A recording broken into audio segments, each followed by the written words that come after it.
จะโจทย์ยังก็ทายังกับเตือนได้ไปโอเชียนเจียนทาปุกยำชุกชายคมปอดจังหวะคือดองหัตตลการจะได้สักกรมปุญยังปะปอดคลังเพราะได้ทรวบยังอาศัยพอลเตยจีได้เชียนทำไมต่างอ๋อ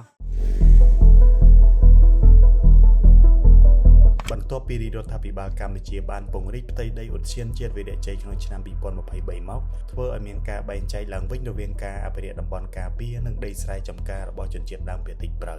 បច្ចុប្បន្ននេះប្រជាសហគមន៍បន្តរងផលប៉ះពាល់ទៅលើជីវភាពរស់នៅប្រចាំថ្ងៃដោយសារតែបាត់បង់ដីធ្លីដែលធ្លាប់អាស្រ័យផលនិងពលរដ្ឋមួយចំនួនទៀតរងការចោទប្រកាន់ពីតុលាការជុំវិញការកាត់ដីចម្ការទាំងនោះគណៈរដ្ឋាភិបាលធ្លាប់បានធ្វើអនុប្រយោគដីនៅតំបន់ការពារទៅឲ្យក្រុមហ៊ុនឯកជនធ្វើអាជីវកម្មរ៉ែក្រសួងបរិស្ថានមានគោលបំណងពង្រឹងការការពារបរិស្ថានប៉ុន្តែសហគមន៍ជនជាតិដើមភាគតិចព្រៅភូមិតាបូកខេត្តរតនគិរីអះអាងថាគោលនយោបាយនេះបាននាំមកនូវផលជាអវិជ្ជមានដល់សហគមន៍ដូចជាការរឹតបន្តឹងលើការចូលទៅកាន់ដីដូនតារបស់ពួកគេការបង្ហាញពីភាពតានតឹងយូរអង្វែងលើការទទួលបានកម្មសិទ្ធិដីធ្លីនិងការបង្កឲ្យមានការចាត់វិធានការផ្លូវច្បាប់ចំពោះពលរដ្ឋដែលធ្លាប់អាស្រ័យផលលើដីស្រែចម្ការវិលជុំរបស់ពួកគេលោកទ្រិនហេបជាជនជាតិដើមភាគតិចព្រៅរស់នៅភូមិតាបូកដែលមានអាយុ52ឆ្នាំបានរៀបរាប់ប្រាប់កម្ពុជាថាបន្ទាប់អំពីការពង្រីកដីតំបន់ការពារនៅឆ្នាំ2023មកគ្រួសាររបស់លោកបានជួបការលំបាកនៅក្នុងការរស់នៅប្រចាំថ្ងៃខណៈអាជ្ញាធរបានចោទប្រកាន់រូបលោកនិងអ្នកភូមិផ្សេងទៀតកាលពីឆ្នាំមុន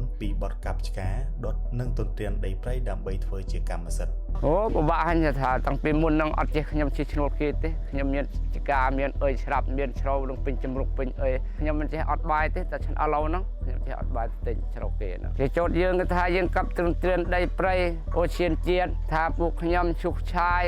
ឃុំពតចឹងហ្នឹងគេបដងហត្ថលការគេបដងដល់ខេត្តយើងធ្វើជាការវល់ជុំនោះពី3ឆ្នាំចោលប្រកបនោះទៀតប៉ុន្តែធ្វើជាការហ្នឹងជាការនិយាយថាវល់ជុំនិយាយថាជាការចាស់យើងតដែលសម្រាប់សហគមន៍ភូមិត្បូកហ្នឹងមានចំនួន17គ្រួសារស្មើនឹង17នាក់ដែលរងការចោទប្រកាន់ពីបទឈូសឆាយហុំព័ទ្ធបាទយកដីធ្វើជាកម្មសិទ្ធិលោកធុនសុខុនអនុប្រធានការិយាល័យឧទ្យានជាតិវីរៈជ័យខេត្តរតនគិរីបានលើកឡើងថាក្រោយមានការពង្រីកដែនដីឧទ្យានជាតិវីរៈជ័យអាជ្ញាធរបានដាក់បញ្ជូនទិន្នន័យនៃផ្ទៃដីអាស្រ័យផលជាក់ស្ដែងទៅថ្នាក់ជាតិហើយពុំមានគម្រោងនៅក្នុងការបែងចែកដីទៀតឡើយលោកអះអាងទៀតថា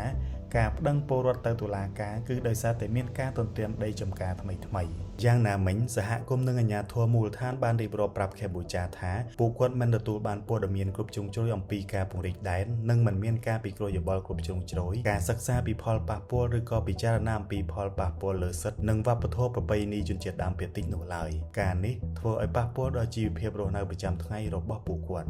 កាលមុននឹងដាំម្ទេសដាំឃ្លោកដាំទ្រាប់ដាំអលណងដាំអុយខ្លះល្ងហើយឥឡូវអត់មានដាំអុយទេបើអត់មានចការដាំអុយផងនិយាយទៅបាត់វាទៅដូចបាត់ឆ្នាំងបាយខ្លួនឯងជាច្រើនយើងជនជាតិដើមភាគតិចពឹងផ្អែកទៅលើដីសម្រាប់ធ្វើចការដាំដុះដំណាំអញ្ចឹងតិចតួចដាក់ស្រូវដាក់អីអញ្ចឹងយើងហូបប្រចាំឆ្នាំអញ្ចឹងបើតាមខ្ញុំឃើញហ្នឹងគេបរិចដែនអត់មកចូលសួរដល់សហគមន៍សិនទេគេសួរថារឿងកន្លែងចការរបស់បងប្អូននៅកន្លែងណាច្រើនហើយប្រជាពលរដ្ឋរស់នៅកន្លែងណាអញ្ចឹងអត់មានការពិភាក្សាទេតែដល់ពេលចេញសេចក្តីសម្រេចគេហ្នឹងវិធានថ្មីហ្នឹងគេ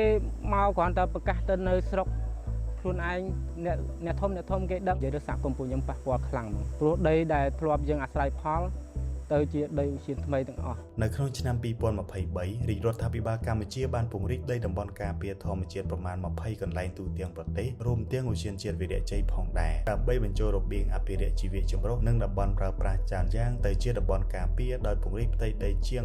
86,000ហិកតានៅក្នុងខេត្តចំនួន14បច្ចុប្បន្ននេះឧទ្យានជាតិវីរៈជ័យមានទំហំដីជាង40,000ហិកតាដែលស្ថិតនៅក្នុងភូមិសាស្ត្រខេត្តរតនគិរីនិងខេត្តស្ទឹងត្រែងហើយទំហំដីឧទ្យាននេះបានកើនឡើងពីទំហំ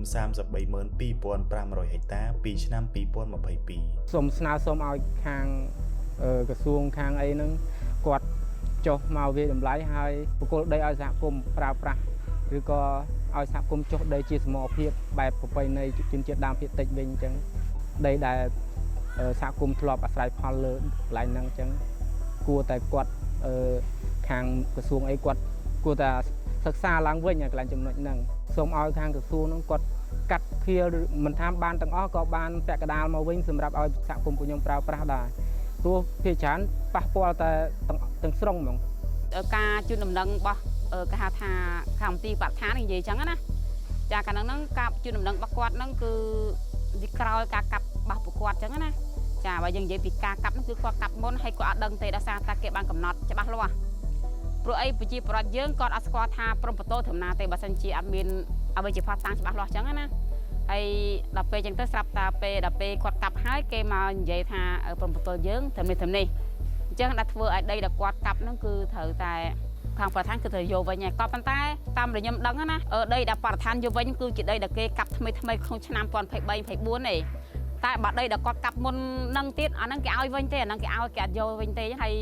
គេនឹងចុះវាស់វែងឲ្យពួកគាត់ ប្រធានមន្ត្រីបរិស្ថានខេត្តរតនគិរីលោកផុនខេមរិនបានឲ្យដឹងថាបច្ចុប្បន្នពុំទាន់មានការពង្រីកដែនឧទ្យានទៀតនោះទេដោយឡែកលោកអះអាងថាការពង្រីកដែននេះជាគោលនយោបាយមួយដែលរដ្ឋាភិបាលបានកិត្តគូទាំងផ្នែកបរិស្ថាននិងទៅលើប្រជាពលរដ្ឋលោកឌិនខនីអ្នកសម្របសម្រួលសមាគមអាត6ប្រចាំខេត្តរតនគិរីបានលើកឡើងអំពីការព្រួយបារម្ភទៅលើជីវភាពរស់នៅប្រចាំថ្ងៃការប្រឈមមុខនឹងផ្លូវច្បាប់មកលើប្រជាពលរដ្ឋខណៈការពង្រីកដែនឧទ្យានជាតិនេះខ្វះការពិគ្រោះយោបល់ហើយធ្វើឲ្យប៉ះពាល់ដល់ប្រជាពលរដ្ឋជាច្រើនគូសារនៅភូមិផាវភូមិប៉ាងគិតនិងភូមិតាបូកខណៈភូមិផាវប្រឈមករណីច្បាប់ច្រើនជាងគេលោកក៏បានអំពាវនាវឲ្យបញ្ឈប់បណ្ដឹងលើប្រជាពលរដ្ឋពិចារណាសិក្សាគោលនយោបាយឡើងវិញនិងធានាដំណោះស្រាយមានតម្លាភាពគោរពសិទ្ធិជនជាតិដើមភាគតិចនិងជីវភាពសហគមន៍